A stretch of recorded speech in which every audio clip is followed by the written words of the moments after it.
Thank you, Daniel Waples. That's his hang drum solo in that London subway. I love the acoustics in that, and I love the sound of the hang drum.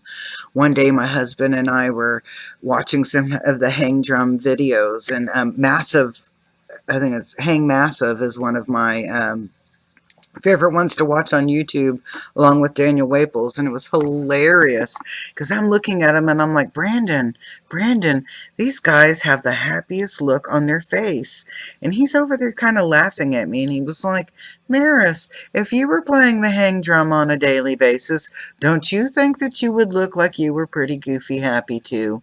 And I had to admit, that would be a pretty cool job. I really dig listening to the hang drum. The tones of it alone are so amazing. Very, very healing. Well, welcome today to the third episode of Confessions of an Eclectic Healer, and I welcome you to my sacred space. My name is Maris, and I am your facilitator in this journey into the truth of being an eclectic healer.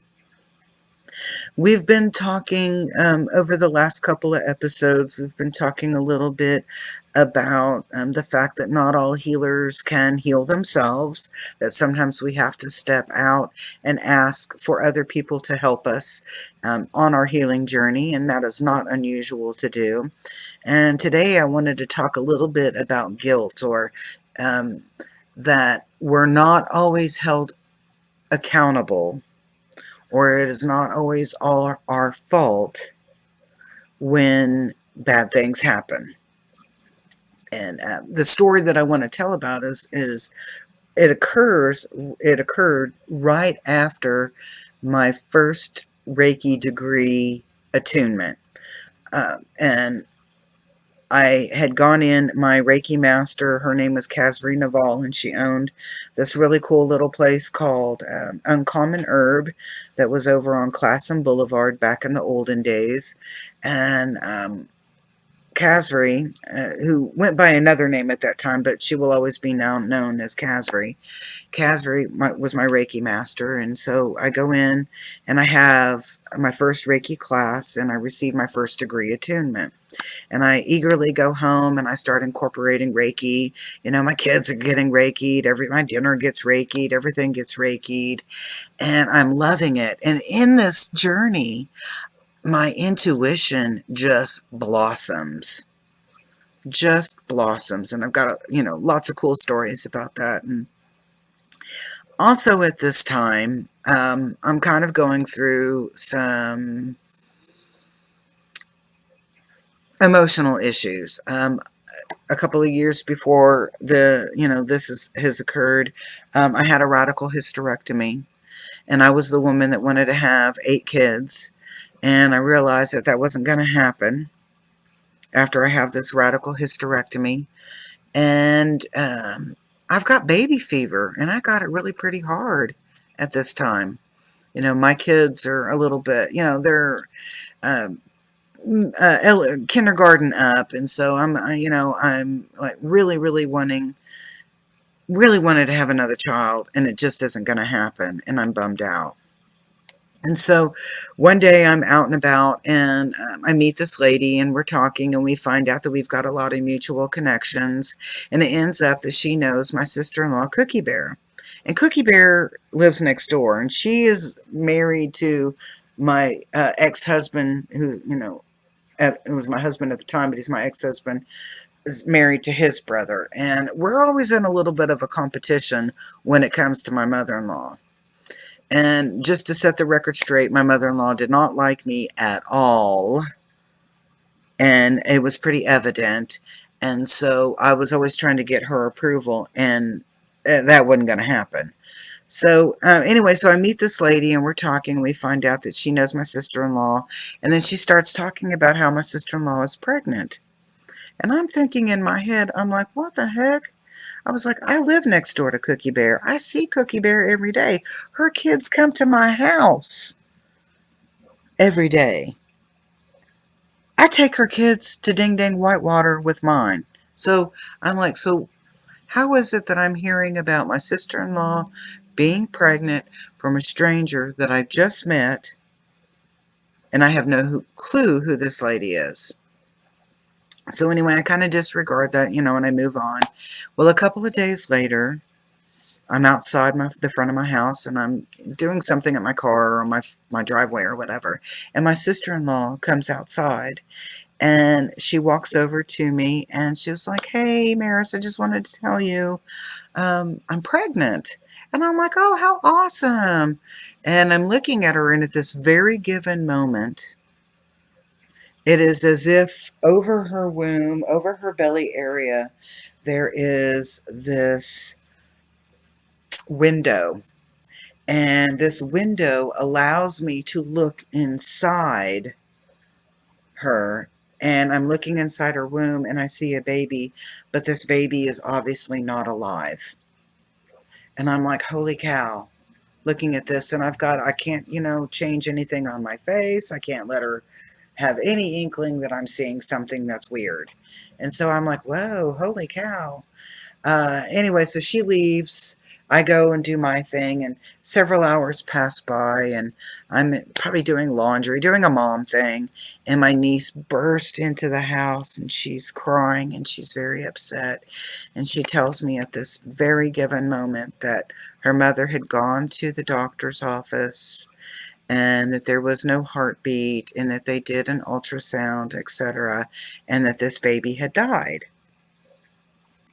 So I console my niece, and pat her on the back and do some auntie love and etc. And my niece leaves, and I'm like, holy cow. So I go to the phone, and it's a landline. We don't have cell phones back in these days. Well, I think they were, but people like me didn't have them. And so I go over to the phone, and I call Casri, and I'm like, Casri, oh my gosh. With this Reiki attunement, I must be like really powerful. And I tell her this story that I'm jealous of my sister-in-law being pregnant. And when I look at my sister-in-law and I looked in her womb, I killed this child. And she's quiet there for a moment, and she's like, honey, you were given prophecy, or you were given the ability, the intuition to look in there, and you saw that this child was not alive. You did not kill this child. And I'm like, oh, but Casri, I know I did, because I was really jealous. Some of that, the guilt things that we learn in church and through our, our faiths, our religious practices.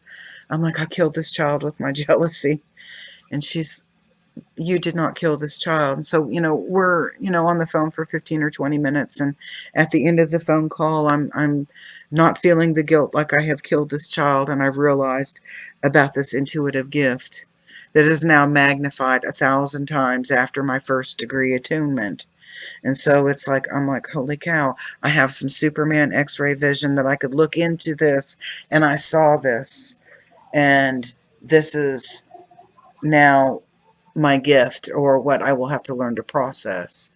And so through this first experience, and there have been more experiences that as eclectic healers, we play with um, this idea in our head that we can um, be this wonderful asset for our community, for our people, to be able to share healing with them and help them on their journey. And we're on our own journey too. Don't forget that we're also on our own journey. And often that we receive information, or we have intuitive messages and things that we work with, and we receive these things, and we have to learn how to process them and learn to do with what we need to do with them. Guilt often is associated, and that has to do with a lot of our formal training in that pre-eclectic healer, that pre-intuitive time, that often we've been told that when we receive a premonition that, oh, don't think of things like that. That's not true. Or, as children, that we might see things in the parallel world.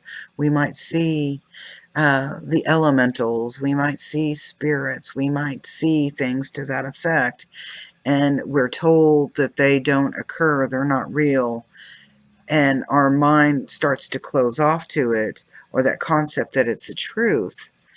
And we develop this guilt because those premonitions don't stop. Those intuitive feelings don't stop. They continue on. They might come in a different form. They might be a little bit more softer. They might be a little less frequent, but they're still there, and our intuition is still there. But often we go in denial of what those are. And even though that we receive a message or have a vision or dream about something, and not all the time do we follow through with it, as in sharing that information with someone, and they may experience that. They may, you may have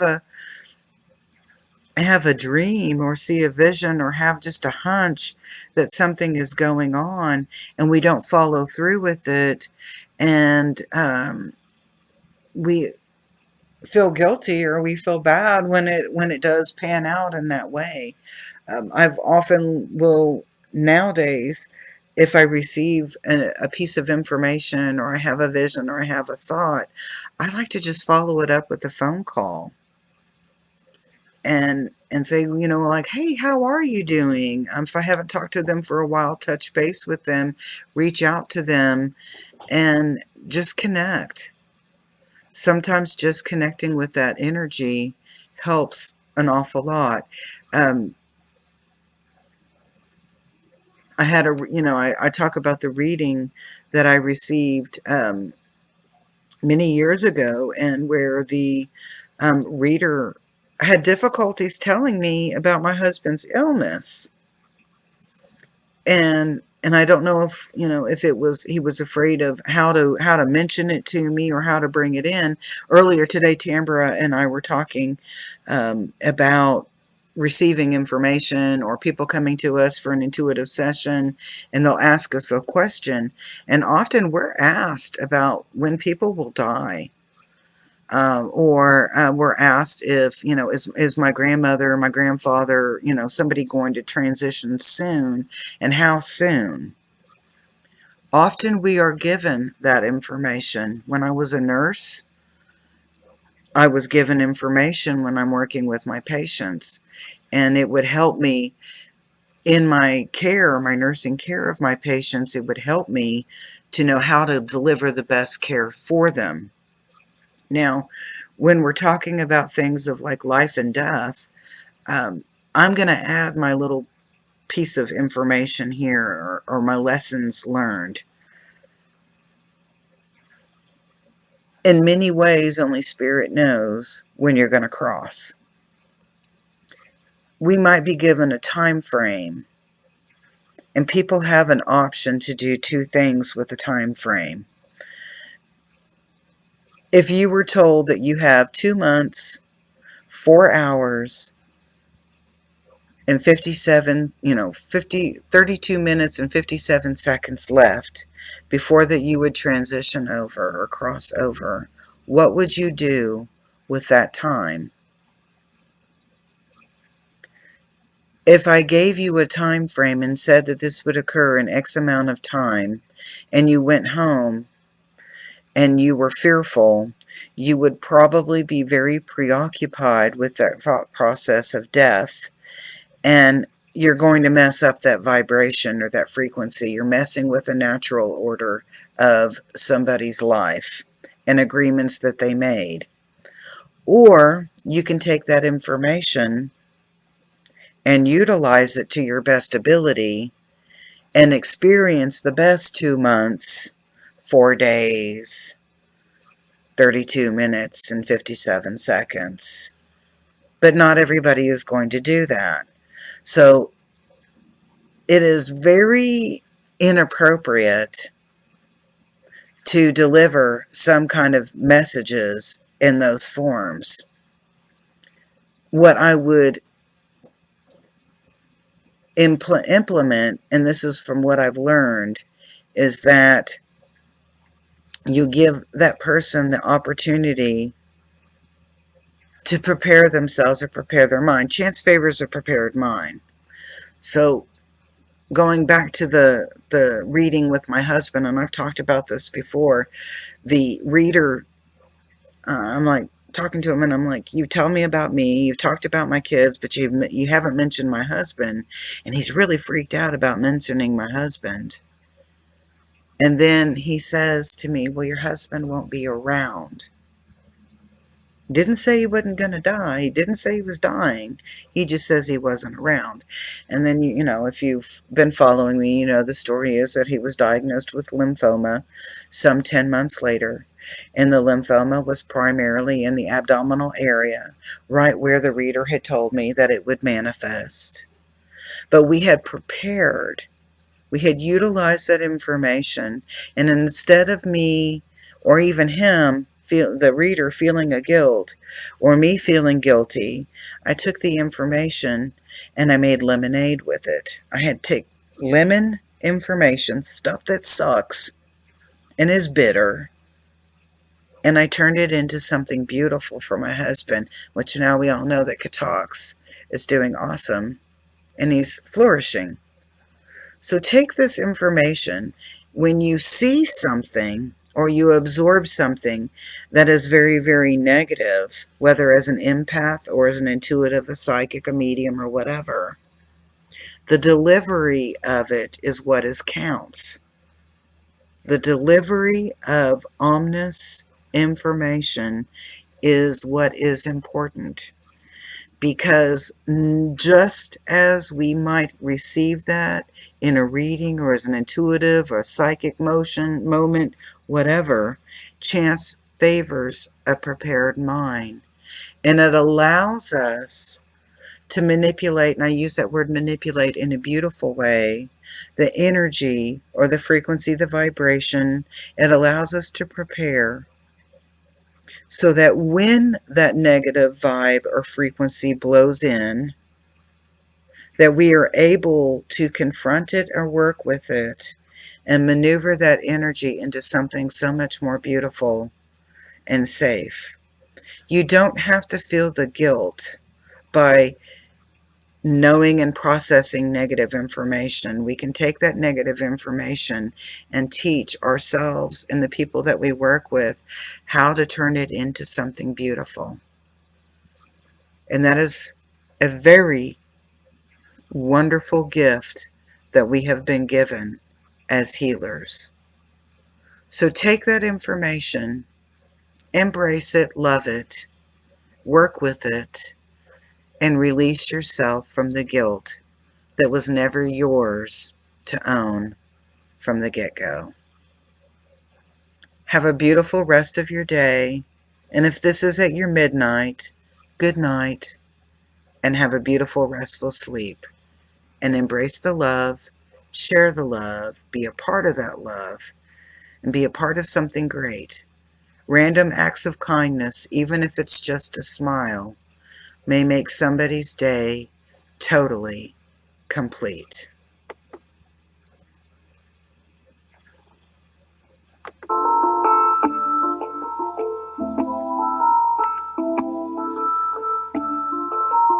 Thank you for joining me. Confessions of an Eclectic Healer with Maris. Recorded at Sacred Space Studio, 8005 South I-35 Service Road, Suite 107. Peace be with you.